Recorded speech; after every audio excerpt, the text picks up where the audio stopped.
I really appreciate being invited back to speak. I have a special fondness for attorneys. Obviously, I've been working with attorneys for 25 years. You do good work, and it's a pleasure to be here.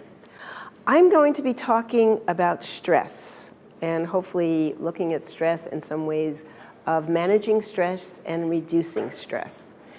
So we're talking about stressful situations in these two examples that entailed major transitions, that entailed stress about money, stress about the work itself, stress about clients and people that you're interacting with on a daily basis.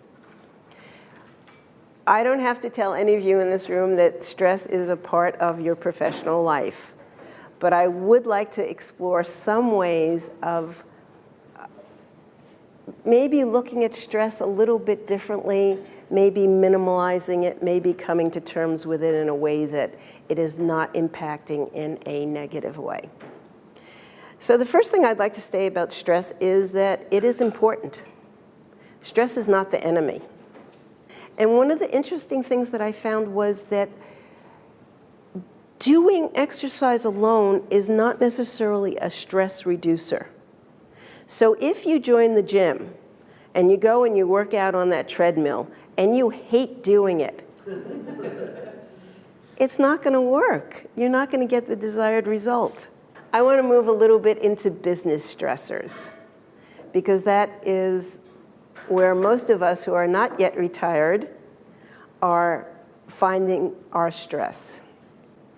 What I'm going to do is I would like you to, if you just take a moment, all of you have pencil and paper, pens and paper, is just write down 3 things that are stressors in your life. Ideally, 1 or 2 of those would be business stressors. All 3 of them could be.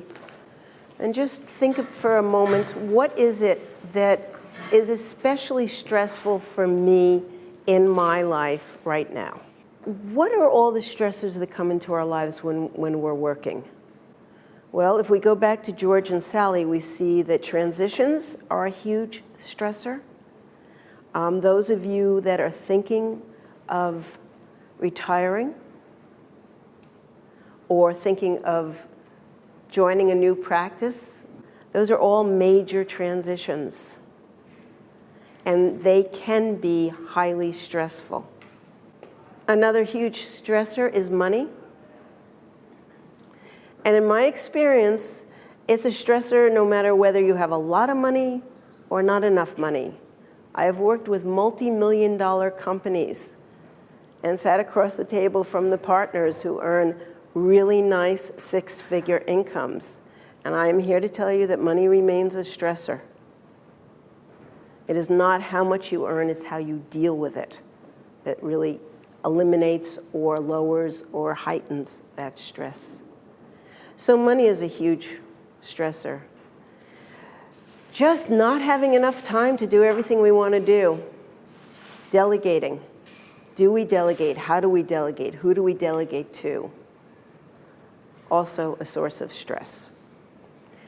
My recommendation here today is get help. I think that if I were to just choose one thing of all the things that have to do with strategies for making practices work better, for taking stress out of people's lives, it is really looking at what it is that stresses you and then say, how can I get help in this area?